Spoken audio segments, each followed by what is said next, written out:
विनय न मानत जलद जड़, गए 3 दिन बीत। बोले राम सकोप तब, भय बिन होए न प्रीत।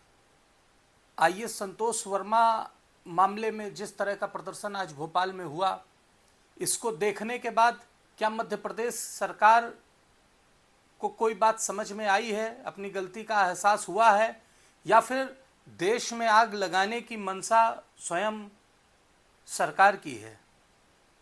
जब 26 नवंबर को इतना विवादित बयान आईएएस संतोष वर्मा की तरफ से जारी हुआ था, सरकार को चाहिए था कि उसी समय इस पे लगाम लगाती, और जिस तरीके से अभी हमने विगत दिन प्रदर्शन करके मुख्यमंत्री जी को ज्ञापन देके कहा था कि राष्ट्र सुरक्षा अधिनियम की धारा के तहत, रासुका की धारा के तहत मुकदमा पंजीकृत करके और तुरंत उस धूर्त व्यक्ति को जेल में भेजने का काम कर देती, तो इस तरीके की स्थिति आज नहीं उत्पन्न होती।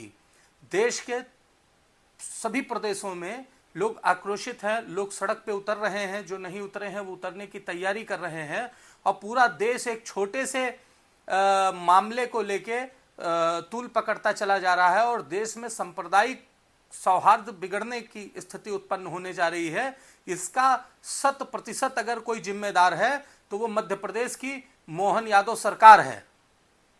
अगर सही समय पे सही फैसला ले लिया जाए तो किसी तरीके से किसी भी व्यक्ति, आपराधिक प्रकृति के धूर्त व्यक्ति की मानसिकता का विकास नहीं हो पाएगा, और इसकी मंशा बढ़ जाने की स्थिति यह है कि जब इसके ऊपर कोई कार्रवाई नहीं हुई तो नगीना के सांसद, बहुत शर्मनाक बात है, देश की विडंबना देखिए, देश की स्थिति देखिए कि जो देश की सर्वोच्च सदन है उसका सदस्य सांसद नगीना से चंद्रशेखर रावण, जो कि आर्मी चीफ, भीम आर्मी का चीफ है, उसने एक वीडियो जारी किया और उस वीडियो में कहा कि तुम कितने संतोष वर्मा को मारोगे, तुम कितने संतोष वर्मा को निकलोगे, हर घर से संतोष वर्मा निकलेंगे।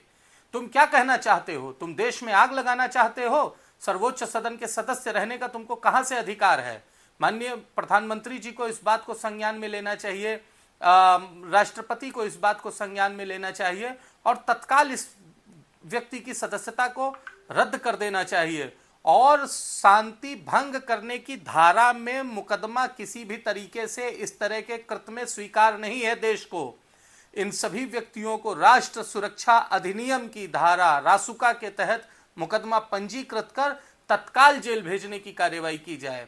यदि इस तरीके की कार्यवाही होती तो ना आईएएस संतोष वर्मा पुनः किसी तरीके का बयान दे पाता, और ना ही नगीना के सांसद चंद्रशेखर रावण के द्वारा इस तरीके से किसी अपराधी को भड़काने और उकसाने वाला बयान दिया जाता, जिसका प्रतिफल यह है कि चंद्रशेखर के बयान के बाद आईएएस संतोष वर्मा ने फिर से उसी दुस्साहसिक कृत्य को करने की कोशिश की, जिसको करने के बाद में एक बार उसने क्षमा मांगने की भी कोशिश की थी।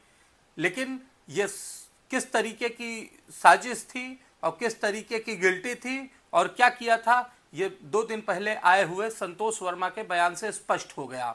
और उसका प्रतिफल यह है कि पूरा ब्राह्मण समाज मध्य प्रदेश में आज भोपाल में सड़कों पे है, और ये आग धीरे धीरे देखते हुए पूरे देश में फैलती चली जा रही है। और जो सांप्रदायिक सौहार्द बनाने की, भाईचारा बनाने की, एकता लाने की कोशिश, झूठी नाकाफी कोशिश प्रधानमंत्री द्वारा और अन्य मुख्यमंत्रियों द्वारा की जा रही है, वो सब नाकाफी हो जाएगी यदि माननीय मुख्यमंत्री मध्य प्रदेश के, माननीय प्रधानमंत्री, माननीय राष्ट्रपति महोदया स्वतः इस मामले को संज्ञान में लेके और तत्काल प्रभाव से तुरंत इमरजेंसी माध्यम से ये इस व्यक्ति के ऊपर, इस आईएएस संतोष वर्मा के ऊपर मुकदमा पंजीकृत करके रासुका के तहत, इससे नीचे किसी तरीके का कोई कार्यवाही करने की आवश्यकता नहीं है। रासुका के तहत मुकदमा पंजीकृत करके और तुरंत उसको जेल भेजे। और आर्मी चीफ जो सांसद नगीना का है, अनाप शनाप बयानबाजी कर रहा है। आप राजनीति करने आ रहे हो, आप राजनीति करो। आप किसी समाज का विकास करना चाहते हो, आप किसी समाज का विकास करो। आप दलित समाज का क्या विकास करना चाहते हो? दलित को कहते हो कि तो आप मुस्लिम के साथ आपकी जो है रोटी बेटी का संबंध बनाए, किस तरीके से आप उनका विकास करना चाहते हो? दोहन कराना चाहते हो, समाज को नष्ट करना चाहते हो, या फिर जो है राजनीति करना चाहते हो? अरे वो समाज जो आपको देवता की तरह पूज रहा है, कम से कम उसके कल्याण की बात करो।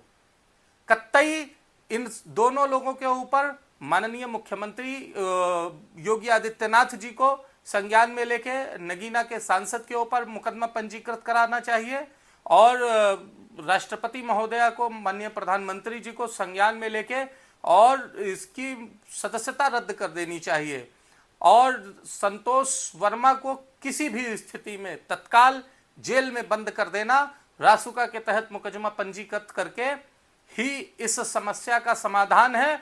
और मैं अपील करना चाहता हूं माननीय मुख्यमंत्री जी, माननीय प्रधानमंत्री जी, माननीय गृह मंत्री जी से और कानून मंत्री जी से कि अगर इस तरीके का दबदबा, इस तरीके का खौफ, इस तरीके का डर समाज के अंदर आप नहीं बनाएंगे तो कुछ नहीं हो सकता है, और ये समाज नष्ट हो जाएगा पूरी तरीके से। जो जातिवादी जहर है, जो संप्रदायवादी जहर है, ये जहर पूरे समाज को नष्ट कर देगा।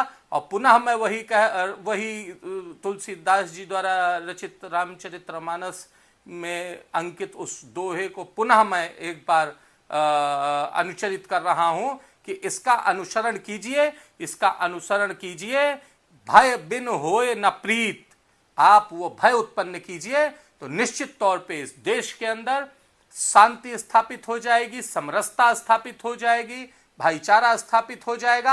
आप इतना डर उत्पन्न कर दीजिए कि कोई व्यक्ति अगर जातीय टिप्पणी किसी व्यक्ति के ऊपर करता है तो उसकी 7 पीढ़ियां याद रखें कि हमको सब कुछ करना है लेकिन जातीय टिप्पणी नहीं करनी है।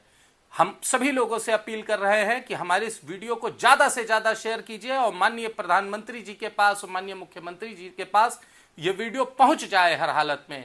यदि आप वास्तव में स्वस्थ और सुरक्षित समाज की परिकल्पना करते हैं, यदि आप स्वस्थ समाज में जीना चाहते हैं, अन्यथा जय श्री राम।